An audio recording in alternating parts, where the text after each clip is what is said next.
Hey guys, this lesson is for January the 11th.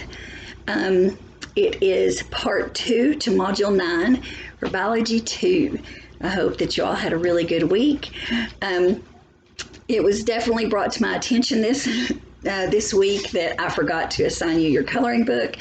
So just please remember that is always standard, that you will always need to do your coloring book work counted for lab. So just scan those pages to me, even if there's like 473. Just scan them all to me, and I'll take care of your grading, okay? So today, last week, we talked about your general senses, and the first one we talked about was touch, when we talked about light touch and deep touch, the Merkel's discs and Pacinian corpuscles and Ruffini's organs. That's neat stuff, right? So then we talked about smell and how we smell our own farts, and then we talked about, so today we're going to start talking about taste. Now, once again, I'm going to try to keep these virtual lessons as short as possible, with giving you all the information that you need to take your tests and to do well. I think you're going to do great on this stuff anyway. Okay. I'm clearing my spaces here. Abby, would you please go get me my Biology 2 blue folder over in my bin? Today I have kids outside. Some are in here, some are in their rooms playing, and I don't know who's going to be interrupting my class today, so hopefully it will not be as bad as it could be, I'm sure. Alrighty, babies, how about we go to page 287, and we're going to look here. We start off with figure 9.7, and it is talking about what your tongue looks like. Now, the surface of the tongue is full of tiny little papillae. I'll take both of them. Thank you.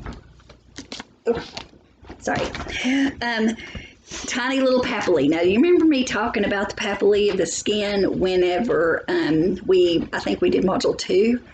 Maybe, that was a long time ago. So when we talked about the skin, we talked about the dermal papillae and those little ridges and bumps on your fingers. Well, now we're going to talk about the papillae that are on your tongue.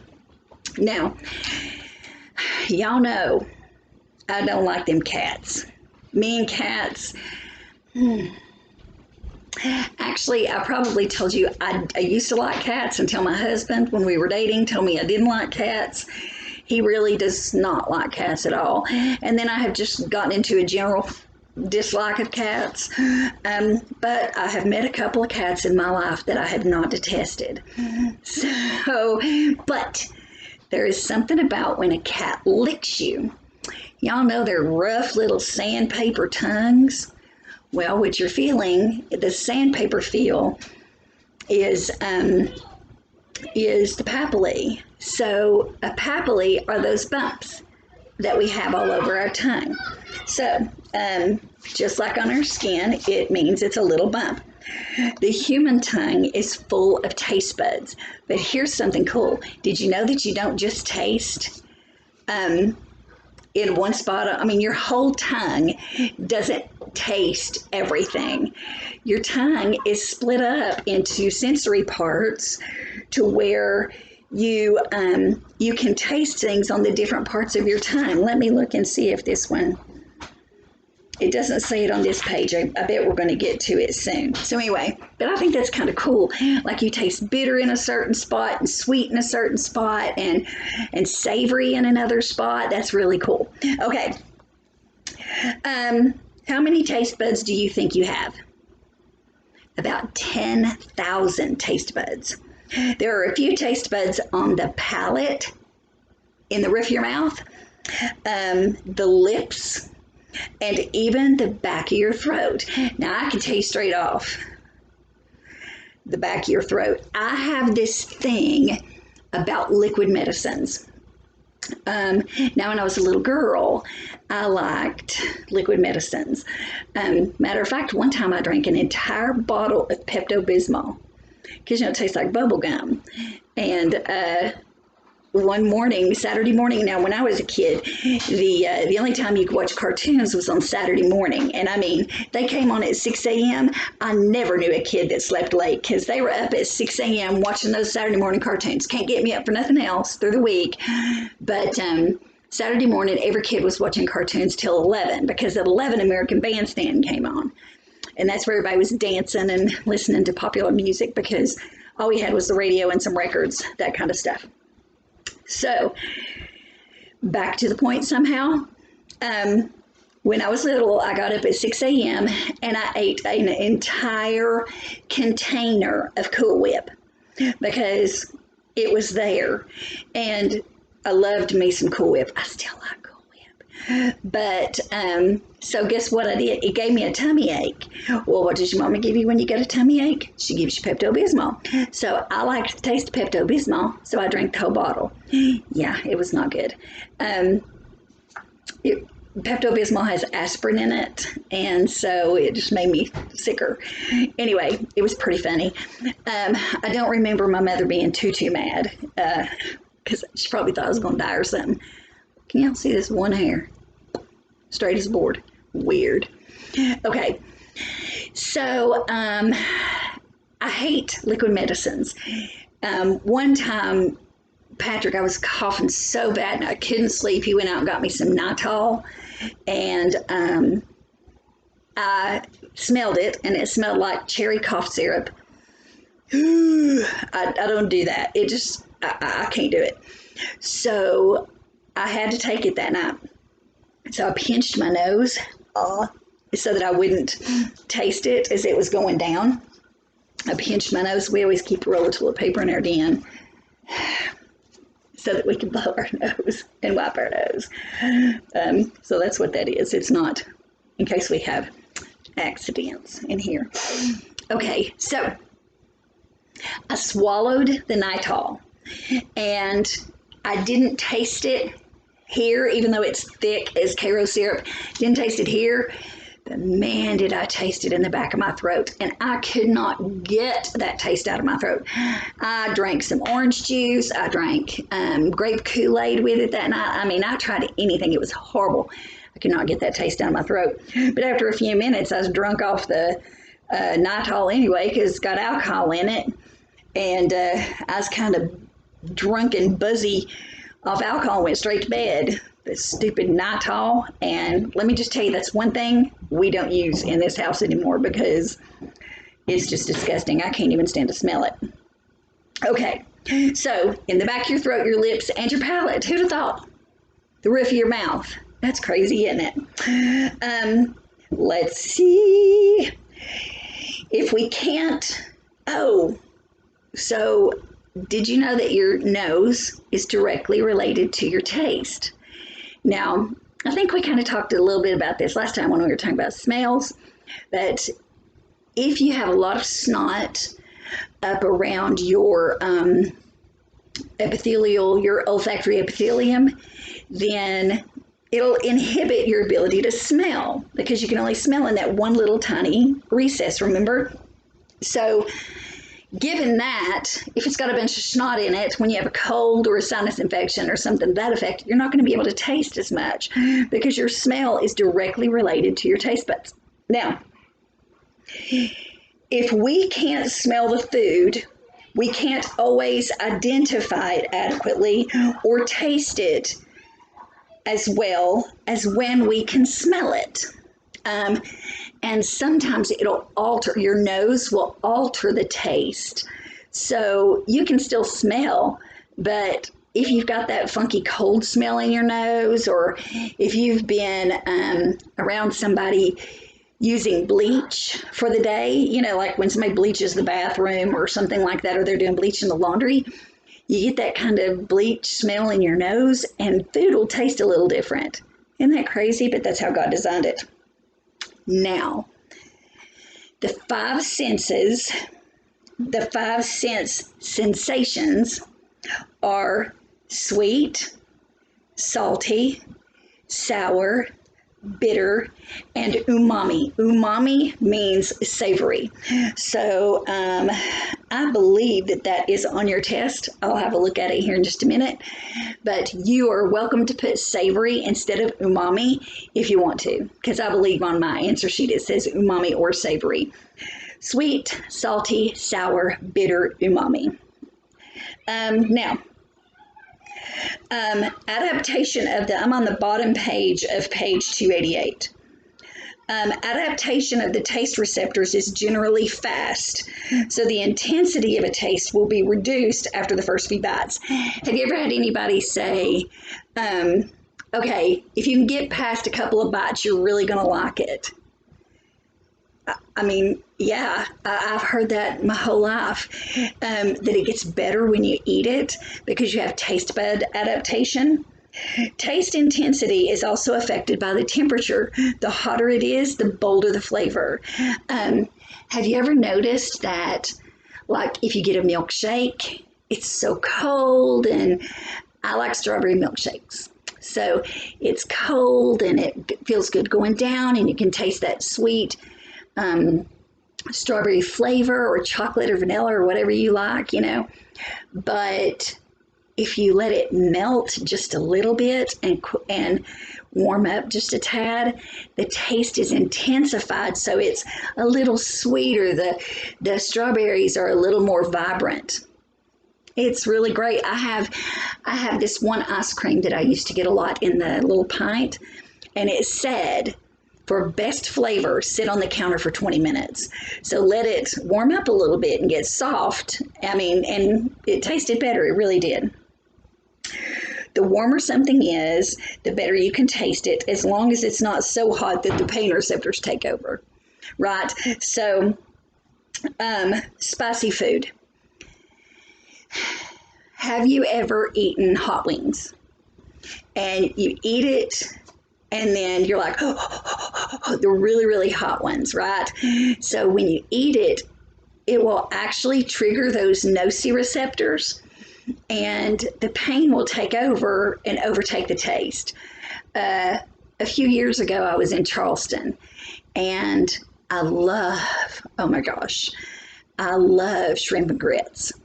But in Charleston, they are known for their Tazo shrimp and grits. And what that is it's a certain kind of sausage and this hot spice. I mean, it is spicy. And I ate about half of that. The first two bites were delicious, but it was so hot that I stopped tasting it. And I said, guys, I spent too much on this meal for me to sit here, burn my mouth up, and not be able to taste this food. So what I did is I packed it up, I took it back to our condo, and put it in the refrigerator. And then when I put it in the refrigerator, I didn't heat it up. When I ate it, I ate the shrimp and grits cold, and it did not affect me the same way. The heat was less intensified. And that's kind of how it is. The hotter it is temperature-wise, typically the hotter it will be mouth-wise too. So pretty cool. Okay. Now, let's look at page 289. 289 starts talking about the ear, and boy, is it really cool. Okay. When we're talking about the ear here, it's got the picture of the ear. We're really going to focus on this sense of balance right now, okay? There's a lot of information here. I'm going to try to make it brief so that I can keep your attention, and you can read back over it yourself and learn from it that way too.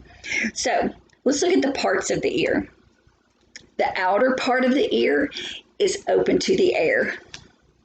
Of course, this is open to the air. Air goes to the outer part of the ear. Then you have on the left-hand side of the page, external auditory meatus. External means on the outside. Auditory means hearing. And meatus means hole. So this is your outside hearing hole. Okay? Then you have your tympanic membrane. Tympanic means drum. So you have your eardrum. Now you have, let's keep going.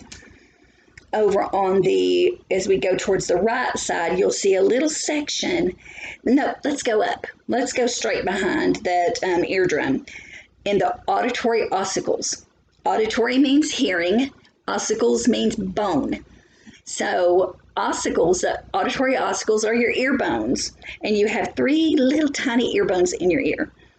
The next section that we move on to is right below that, called the vestibule. A vestibule is just a hallway. Have you ever heard that little area outside, like in the front of your church before you walk into the sanctuary? It's called the vestibule. The vestibule is like a little gathering area, a small hallway. Okay? Then we have right above that the semicircular canals. Semicircular canals. Semi means half, circular means circle. So these little canals are half circles, and there's 3 of them. Then we have the cochlea. The cochlea is the part inside of your ear that has all the nerve receptors for your brain to be able to identify what you're hearing. It also is able to determine where you are in space. We're going to talk about that in a second. And then you have your eustachian tube. Your eustachian tube, see how it's on the inner ear there, and how what it does, it's a little tube that if you get some fluid or infection in your ear, it will drain from your ear to the back of your throat. Now, when you're a little kid, have y'all ever noticed that little kids get ear infections all the time, and you really, as a bigger kid and an adult, really don't get that many ear infections, okay? So the reason is because when you're little, your eustachian tube, as an adult, your eustachian tube is here and it goes down to the back of your throat. When you're little, your ears are a little bit lower, your head is kind of big and wonky. Oh, my head itches. It's kind of big and wonky, and so you, your eustachian tube is more like this, okay? So when you're a baby and you get snotty, I mean, oh Lord, think of all the snotty babies, really. I mean, them kids got more snot coming out their head than, oh my gosh, it's gross. So that snot drains down into the ear, and because it's angled down, it gets trapped there in their ears. So that's why little kids get more ear infections than big people. Okay, let's see. What we're going to look at here is the outer, the middle, and the inner ear. Okay, the outer ear is everything that is on this side of the eardrum. So everything that's on this side going to the outside, that's your outer ear. Excuse me. The next space is on the other side of the eardrum, and it is fluid filled. That middle ear, outer ear, middle ear. The middle ear is full of fluid, like where the bones are and where the eustachian tubes drain, right? That's all fluid. But then as you go over to the blue part here on page 289, where you're doing the semicircular canals and you're doing the cochlea, that is all bone. Okay, so on your test, it's going to say what is in the outer ear? Air. What is in the middle ear? Fluid. What is in the inner ear? Bone. Okay, so it is possible to get some fluid in that inner ear, and when that happens, people tend to get very dizzy. Things get really out of whack there, and they get fluid in their ear, and it makes them dizzy. So when things get out of whack in that part of your brain, your sensory system picks up and says something's not right here. Okay, so let's keep going. On page 290, the inner ear is divided into 3 sections. The vestibule, now the inner ear, the bony part, the vestibule, the semicircular canals, and the cochlea. Now, The cochlea is about the size, you ain't gonna believe this. The cochlea is about the size of a sesame seed. Y'all ever had a Big Mac?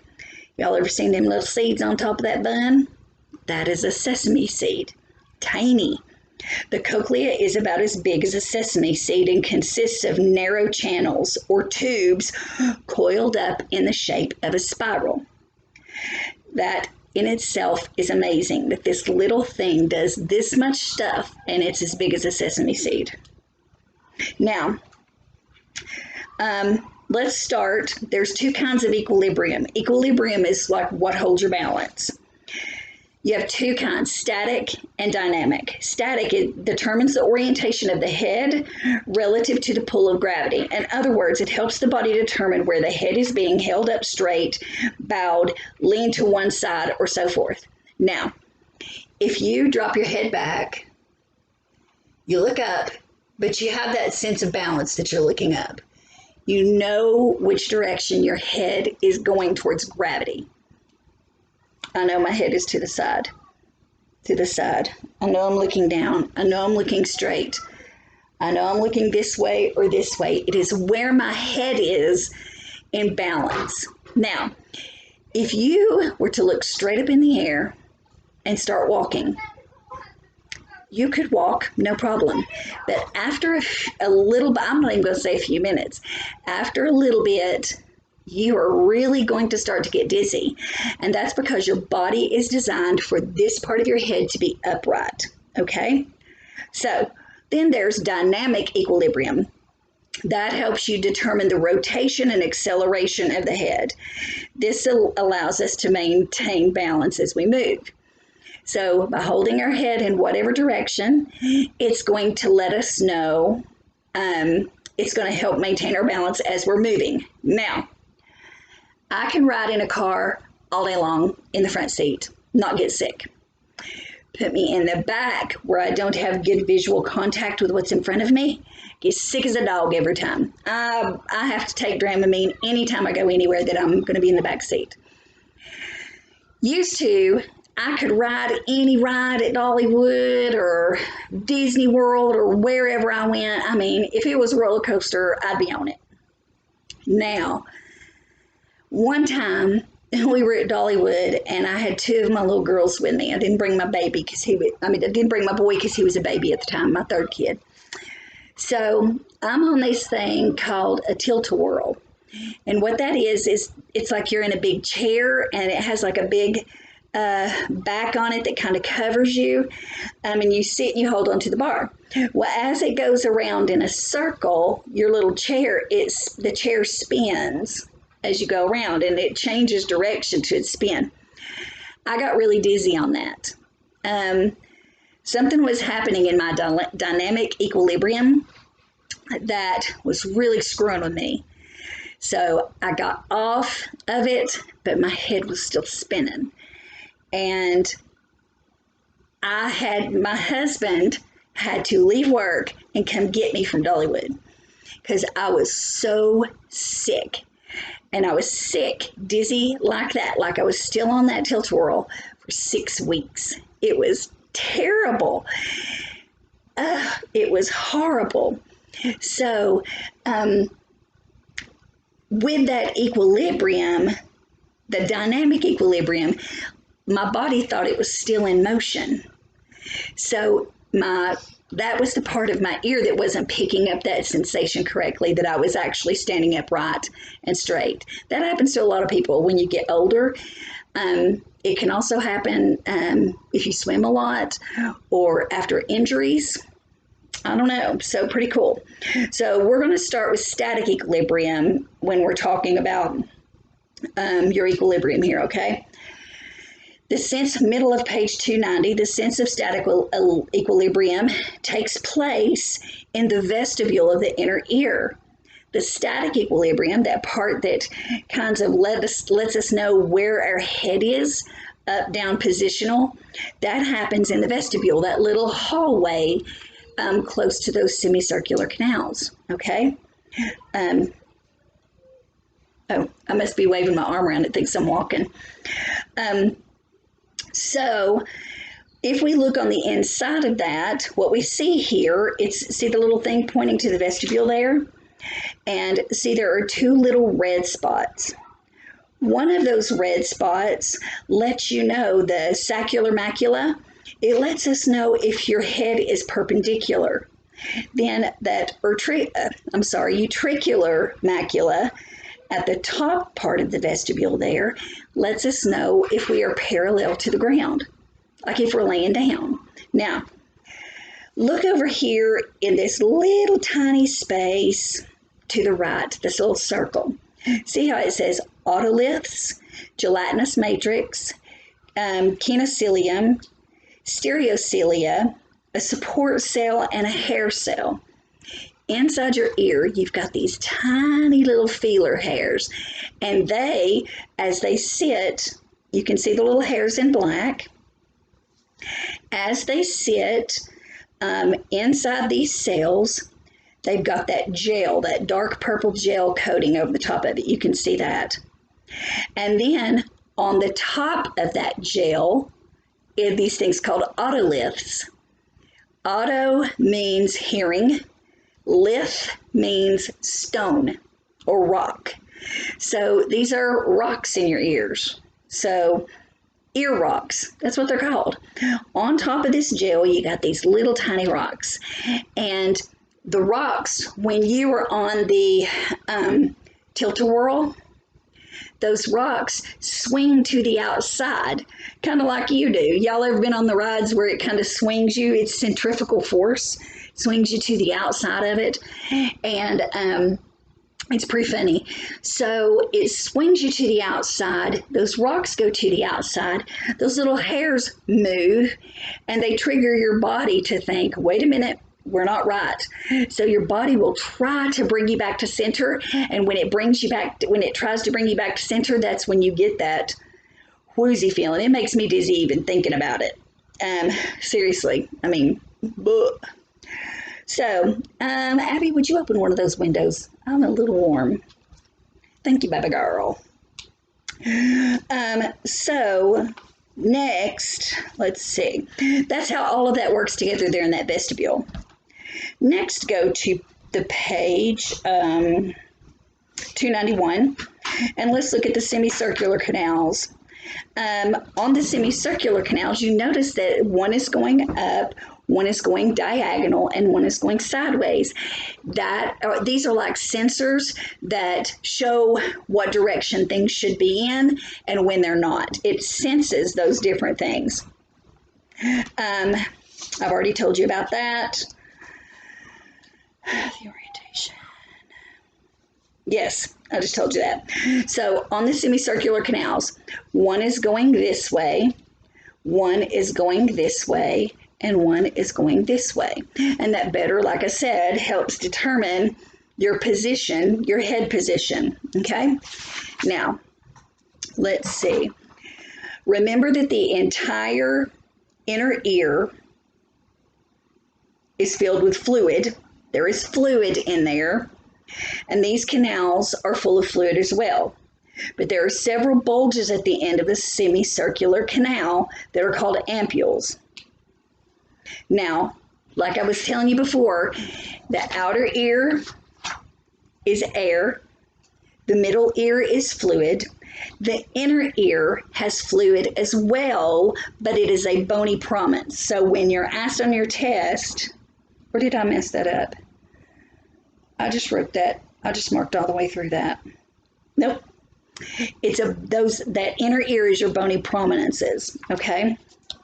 So let me look and see how it's written on your test. I got your stuff here. We are on Module 9.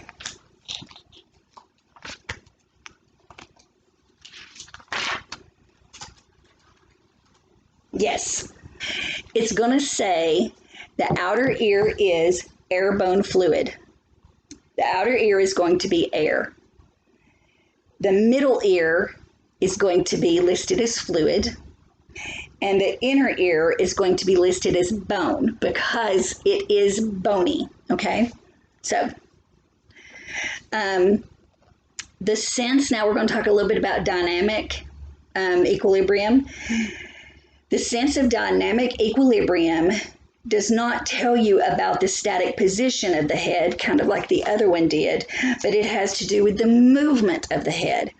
Have y'all ever been in a car and looked down to check your phone? And you're moving. Your body senses that you're moving, and you're looking down. That'll cause you to get dizzy because your body knows that when it's moving, it should be straight ahead, okay? Your head should be straight. A lot of times when people ride backwards in a car, their head is moving back and it makes them nauseous. Now the sense of hearing.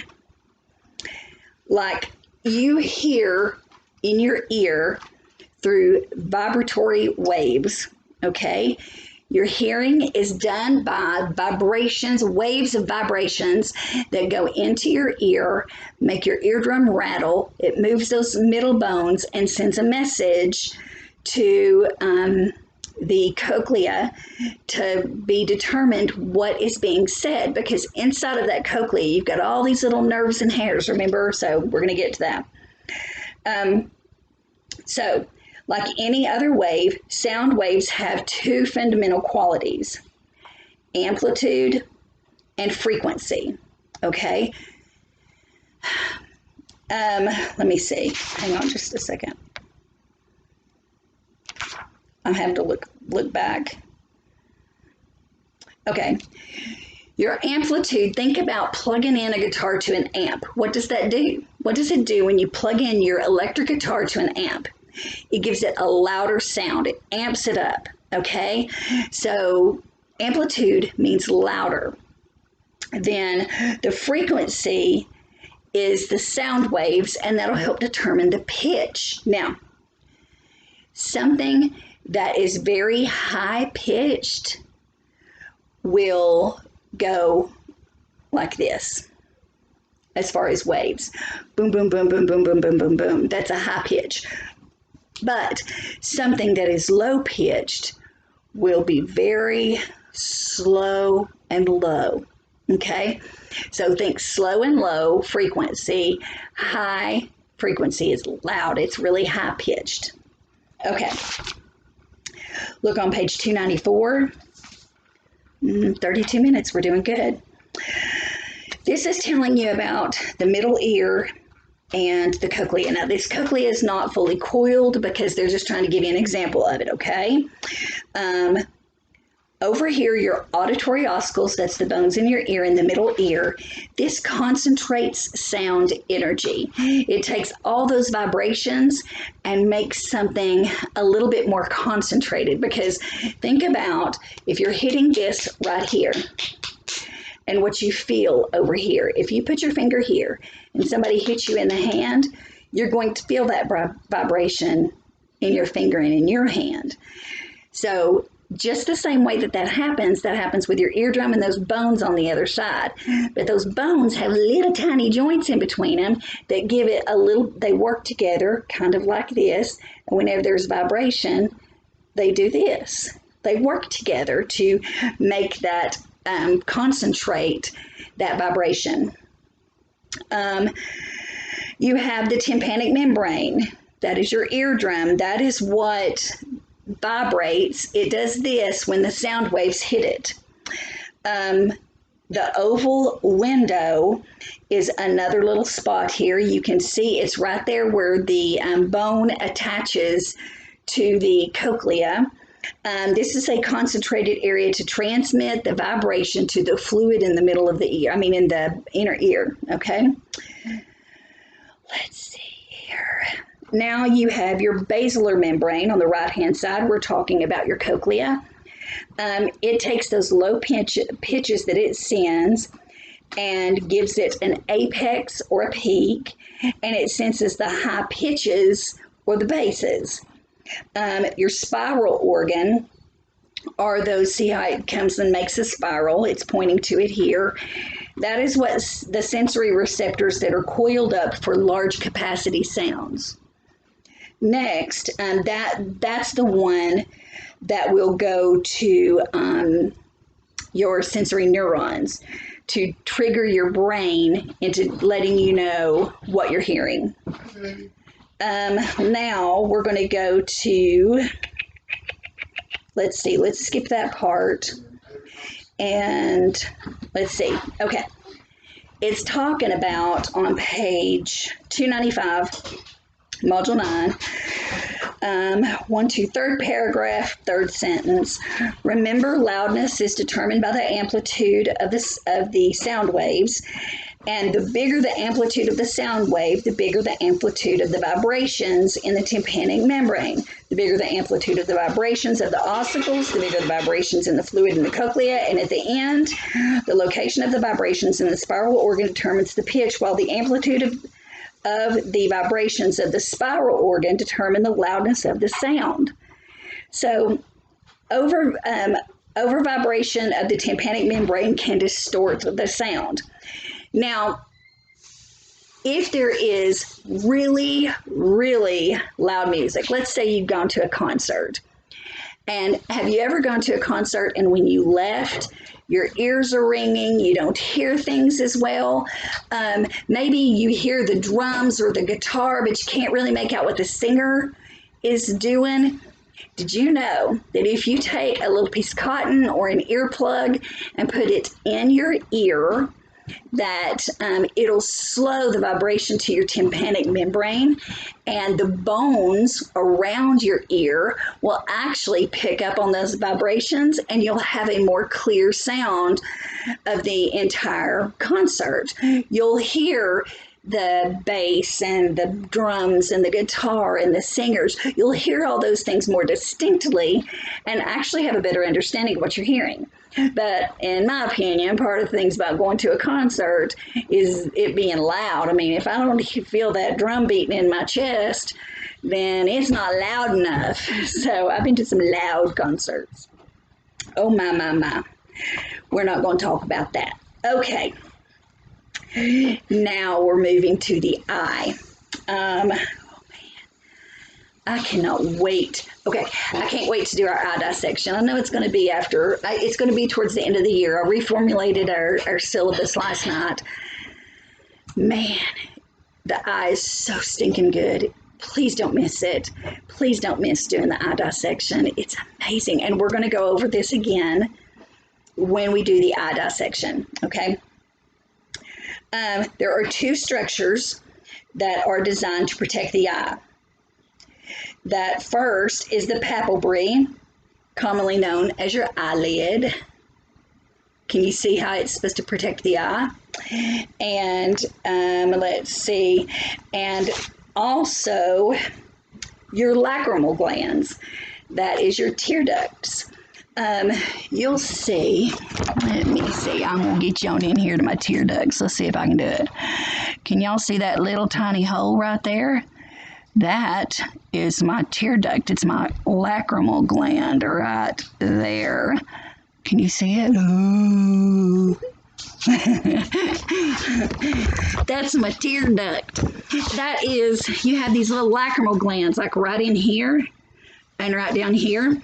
And when you start to cry or you have something in your eye, your nose will start to run. Those lacrimal glands will get full of fluid and they will come out those little holes and it makes tears.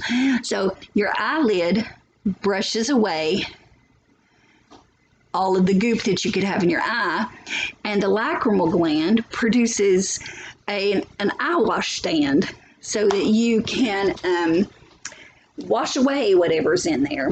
You ever had something in your eye and your eye, you just can't hardly open it for this, and then you have something in your eye and you just tear. Your eyes just pour water. It's because your body's trying to get whatever it's in there out. And just as I said that, I felt like something was in my eye. It's probably one of these terrible hairs. Okay. Did you further know that your eyes contain antibodies and an enzyme called lysozymes, which is an antibacterial? So let's say I touch my eye. That was weird. let's say I touch my eye and I scratch it, and I've got this little abrasion on my eye, and it burns and it hurts, so my eye tears up. When you have pink eye, you get goopy, drainy eyes, and that is because your body is trying to take care of that infection. It's trying to take care of any injury or infection, okay? So your body does that all by itself, but guess what else? Girls, you all are going to so understand this so much better than the boys. Tears contain a chemical that is a natural antidepressant. Kid you not. It can actually calm you down and make you a little bit more chill. It releases a chemical in your body that relaxes you. So girls, boys, like I said, you're not going to understand this, but girls, have you ever thought, I just need a good cry? And so you listen to that song or watch that movie. Mine is always Steel Magnolias, because, you know, if you haven't watched it, sorry, I'm going to spoiler alert. The girl dies and her mother is really sad, and she says stuff, you know, she says stuff at the girl's graveside that just breaks your heart. And every time I watch it, I've seen it 100 times in the past 32 years, and I've cried every time. So, shield me. Anyway, so sometimes you just feel like you'd feel better if you could just cry. And have you ever cried because you were sad or upset, or you got in a fight with somebody, or blah, blah, blah, whatever reason you want to cry, or you watch Steel Magnolias and Mama's singing, I could run all the way to Texas, but she never could. Okay, so anyway, so when you cry, it releases that antidepressant, and it also makes you sleepy. So how good do you sleep after a good cry? So the next time you can't sleep, put in Steel Magnolias and go straight to the graveside scene. It'll break your heart. When they take her off the life support, I almost die. Seriously, I could cry. Or at the end of The Notebook, oh my gosh. When she forgets who he is because she's got the Alzheimer's. Okay, so let's look at the anatomical structure of the eye. Now that we know we have two protective forms, we got our eyelids and our tears. Watch that. That one will be the picture that it posts of me. So I'm telling you, this YouTube thing, it picks its own pictures of what it picks of me, and I don't really like them.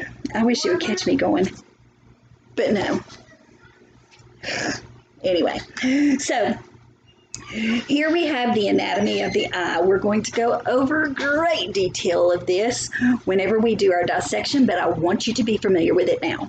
Okay, let's start at the very top.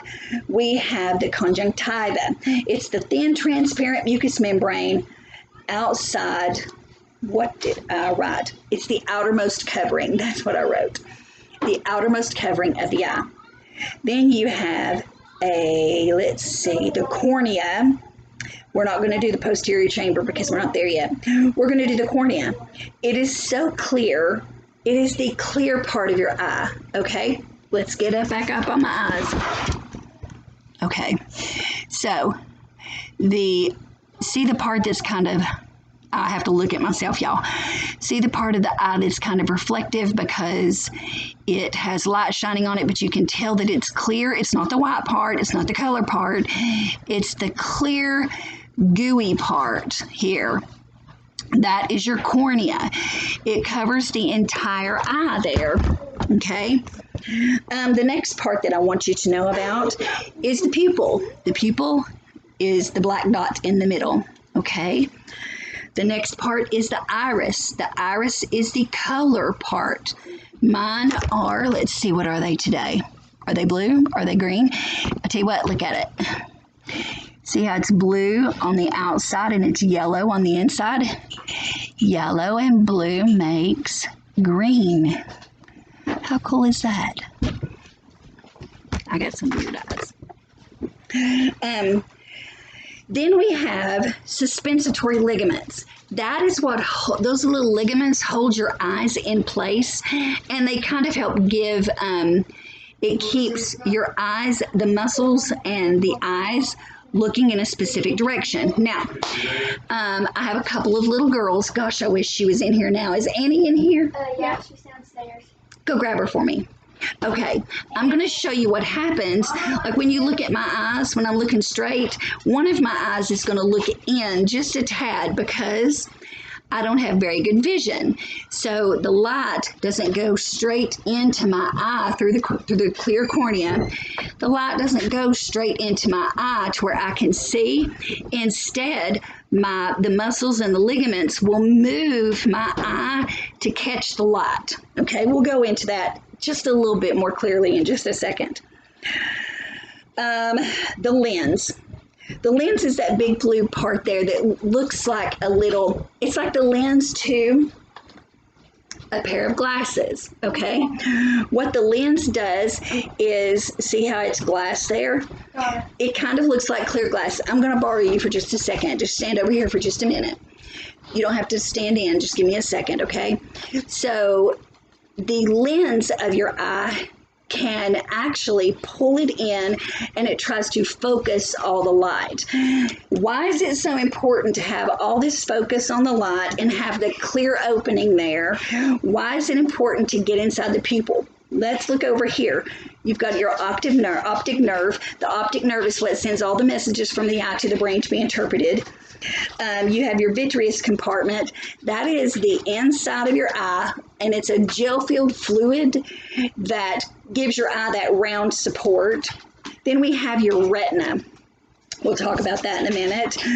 And you have your choroid. It's called a choroid plexus. And so you have these areas that help push the light, pull the light exactly where it needs to be. Now, let's take a look. Can you see where it says the optic nerve there? And then there is right where the optic nerve goes into the back of the eye. You see a little circle there. It's very light in color, like a light peach, but it's a little circle. That is called the foveus centralis. And that is the spot that the light coming in your eye has to see for you to have vision. Okay, so let's say, grab me a piece of paper, please. I'm gonna draw it for you because I don't have a board.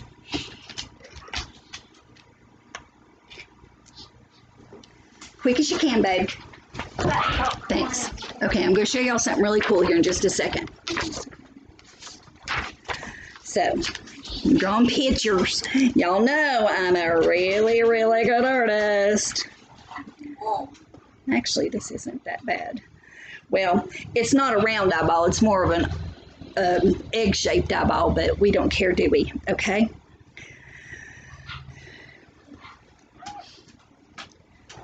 All right. This is your eyeball. Shut up and leave me alone. The light will shine in. Oh, that's not high enough. It'll shine in through the pupil, the black spot. I almost put that in my eye. And all of the lens, the cornea, the muscles will all try to direct your eye. I can't do it. Hang on. That's better. It'll all try to direct the light from the front of your eye back to that fovea centralis. Now, what if your eyes were straight? What if the light went in and hit here? Or what if the light came in and hit here? Well, you would need to have that light straightened up because your body doesn't do it correctly. Now, the nerves in your brain say, hey, muscles, the muscles in your eye. The nerves in your brain say, something's not right here, let's fix that. So I'm going to show you an example of that right now. Okay, Judy? Yeah. Take your glasses off. I do. Take your hair out of your face. She's coming. Okay. This is my daughter, Judy. Look straight into this right here. Okay, can you see? You can see. Look straight into here. You can see that on this eye, her eye is straight. On this eye, no. See how it's going back and forth? Because I'm blocking the vision. When I do it like this eye moves in. Her brain is getting the message that the light is not shining in appropriately. So the muscles have moved her eye to where the light is coming in and hitting that fovea centralis. Get out of here, boys. I'm not spending my time on y'all. Y'all get to hear me fuss at my kids. Danny Ray, get out from behind the box. Okay, so you can see that this is what happens. Now, put your glasses on. Just like that. Let's try to get that glare out of your glasses. Look straight at that camera. This eye is now straight. What happens with these glasses is the thickness of these glasses is determined by the distance between where the light hits and where it needs to hit. So sometimes you'll see your prescription as being 3.5, 1.25, and that's just the distance that it needs to go from here to here. So once they set that, this glass refracts the light and shoots the light in at a different position in your eye. Thank you, Judy, my lovely assistant. Let me get myself set back up here. That is how the light is refracted to go into your eye so that you can see stuff. I've got a telephone here. And my Sam's. I got my Sam's book today. So if you need glasses, a lot of times one of your eyes will shoot over. I know, that's pretty funny, isn't it? They call that a lazy eye, even though really it's not lazy, it's got to work harder, because think about those muscles and ligaments that have to turn your eye in or out. One of my other little girls, her eyes go out. So we're working on correcting that muscle and brain strength, the message that her brain gets from that. The eye is so flippin' amazing. Ugh, I cannot wait to go over the eye with y'all. I cry every time I do the dissection. I've done this for 11 years and I still cry. So y'all just gonna have to get used to that. Let's see. On page 298, it talks about the fovea centralis. That's the spot in the back of your eye that everything has to be centered to for light to focus. Let's see.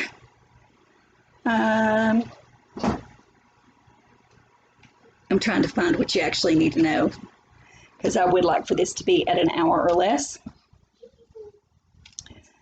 The white part of the eye, the white part, I have a big one, is called the cornea. If you have a cut or tear on your cornea, it is very, very painful.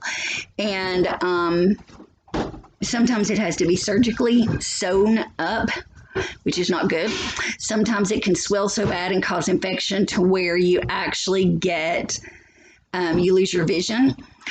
Corneal abrasions are really hard. Sometimes if you look at the sun, which you shouldn't do, if you look at the sun, you can burn that cornea and it will totally ruin your eyesight. So always take care of your eyes, okay? Wear those good sunglasses. Let's see, the histology of the retina. Now, in this picture, it's showing you that the light comes in from the bottom to the top. At the very top, we have the choroid. That is the layer of blood vessels under the sclera. Did I just call the white of your eye your cornea? I did. I'm such a doofus. I got myself in a hurry. The white of your eye is called your sclera. Sorry. The cornea is the clear part. The sclera is the white part. Don't ever listen to me. Y'all should have known that to begin with. Your pigmented retina. It's full of melanin and it is black. Your retina is as black as night. It absorbs light and sharpness. Then you have your cones and rods. You've probably heard about that. when you did basic anatomy when you're like in 4th grade, but your cone cells sharpen images. Your rod cells see shades of gray and help you see in the dark. So y'all know when you walk into a dark room, you've been outside or whatever, and you walk into a room and everything is pitch black. Well, once the light adjusts, your pupils adjust, and the light is adjusted in your eye, unless you are in total darkness, which would be very rare, unless you're in total darkness, you should be able to start seeing. The cones will start working on the sharpness of things around you. So even though your rods are in primary function here, you still see in darkness shades of gray, but you can see the shape of them. I know sometimes I have to go in my bedroom and it's dark in there, and what I'll do is I'll wait for my eyes to adjust for a minute so I can determine what I'm looking for. Do you ever go swimming and you come in from swimming, you've been in the sun all day, you walk in your house, even if there's lights on it, everything looks dark?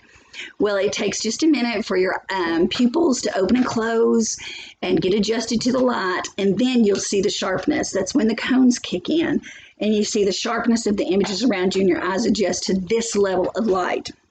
It's pretty amazing. Let's see. On the right-hand side of page 299, we're going to talk about the vitreous humor. That is the part that is on the inside of the eye. We've got your clear cornea. We've got your white sclera. We have your iris, your pupil, but on the inside, on the other side of that pupil, it's just a bunch of gel. And the main function of that gel is the vitreous humor. The main function of that gel is to give your eye its pretty roundness. It fills out your whole occipital orbit here, which is the hole in your eyes, your eye holes.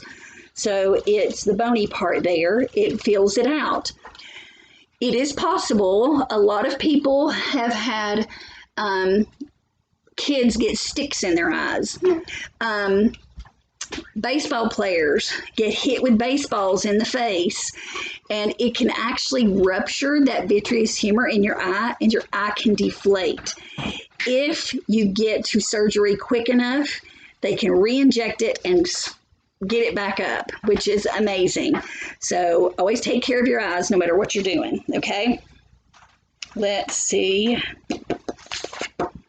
There's eye candy. Don't forget about eye candy. My husband said don't forget about eye candy. That's the stuff you like to look at. You're eye candy. I'm eye candy, he says. Did I tell you how good looking my husband is? He's so sweet, he thinks I'm pretty. I'm pretty, ain't I? Yeah, you are. Yeah, I am. Now he's come in to harass me. Okay, the next couple of pages, 300, 301, and 302, are all your dissection. I would like for you to go ahead and read it. We're not going to do the dissection right now. Matter of fact, before we do the eye dissection, I'm going to send you a video of what an eye dissection looks like. But we're going to discuss it in great detail before we do it. So we're going to go over mostly that entire thing that we just went again. Okay. Now, on page 307, I skipped a bunch of stuff. Read it. You're going to need it, but you need to know that the additive primary colors are red, green, and blue. Any other color can be made by simply adding different amounts of red, green, and blue. Any color on the rainbow can be made by adding different amounts of red, green, or blue. Okay? That is on your test. Those colors combined with light gives us our colors. So it's really pretty amazing, and it always makes me think I look forward to getting to heaven so I can see the extra ones, right? What colors that we don't even know here on earth, right? Let's see. And that's it. So go ahead and read this section, and let's see. what you need to know. You need to know what mechano, thermo, photo, chemo, and nociceptors Yeah. are associated with movement, temperature, light, chemicals, and pain. The 5 special senses, okay, that's not just your 5 general senses, that's the special senses: hearing, sight, smell, taste, balance. When you wear a ring for a while and you can no longer feel it on your hand. Been wearing this ring for a long time. When he gave it to me, I felt like I was wearing a 10-pound diamond on my hand. I mean, I think I walked around like this, I was like Ricky Bobby, not knowing what to do in my hands. So I felt like this, but then after a while you get used to your ring, you feel it on there, you don't even feel it on there all the time. That's called adaptation. What are the simplest and most common receptors called in your body? Those are the free nerve endings. Those are the ones that are out here. The next 1, 2, 3, 4 questions have to do with 3 questions have to do with Ruffini's organs, Merkel's disc, and Pacinian corpuscles, so study those.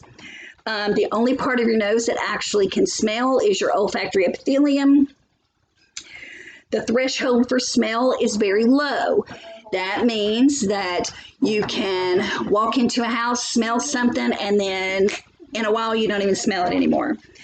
Let's see. What type of odorless gas do they add chemicals to in order to alert people of its presence? Do not put natural gas. It's methane gas, which is natural gas, but it's methane gas. People have a head cold. They typically remark that their food doesn't taste good. Why? Because smell is directly related to your taste. Name the 4 tastes of the tongue: sweet, salty, bitter, and umami or savory. Remember the ultricular, the saccular maculas and the utricular maculas. You need to know whether they are parallel or perpendicular. The middle ear, that is like a small hallway where the sense of static equilibrium takes place, is in the vestibule. Outer air, middle, I may have just told you all completely wrong. Just get and go fast. I've done that twice now in this video. Here's your test. I'm telling you the answers. The outer ear is air. The middle ear is bone, because you got the bones in the middle ear. And the inner ear is fluid. Okay. So there is still fluid that comes to that middle ear because it's what drains into the eustachian tube. But for points and purposes for this test, please, outer air, middle bone, inner fluid. Got it? Okay. The sense of dynamic equilibrium does not tell you about the static position, but it responds to the movement. Static position, movement. The 3 bones in the head or in the ear are the malleus, incus, and stapes. What produces antibacterial disinfectant? The lacrimal glands. Those are your tears, remember? The white shape forming the layer of the eyes, the sclera. That's the other one I messed up on earlier. The transparent outer part of the eye is your cornea. The colored part of the eye is your iris. Parts of the eye that are very sensitive to light and sees mostly shades of gray are your rods. Part of the eye that increases the sharpness in the light and defines colors are cones. The part of the eye that lets you focus on one thing at a time, and it's the integral spot on the inner part of the back of the eye where the light needs to focus, is called the fovea centralis. Name the additive primary colors: red, green, and blue. Part of the eye that contains melanin. Remember, that's your pigmented retina. Pigmented retina, it's black. Okay? Y'all know when a football player puts the black stuff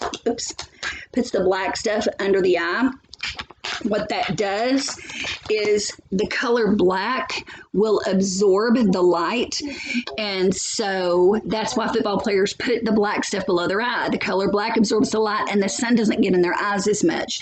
That is how your pigmented retina works. There's a little black spot in the back of your eye, and that retina that's pigmented. It's colored black to absorb some of the light so that it's not just this blare of light into your eyes, okay? And oftentimes that area can be overexposed to light and can burn. So you have to be very, very careful because retinas are very hard to fix, okay? And guys, that's it. Get me by the 11th, by the 18th, by 5 o'clock on Monday. I want this test. Please, you can just write on this test this time. Write on the test. Do your coloring book pages and do the on your own. Scan those to me by 5 o'clock on Monday, and you are good to go. We're at 1 hour, 5 minutes, 10 seconds. See ya.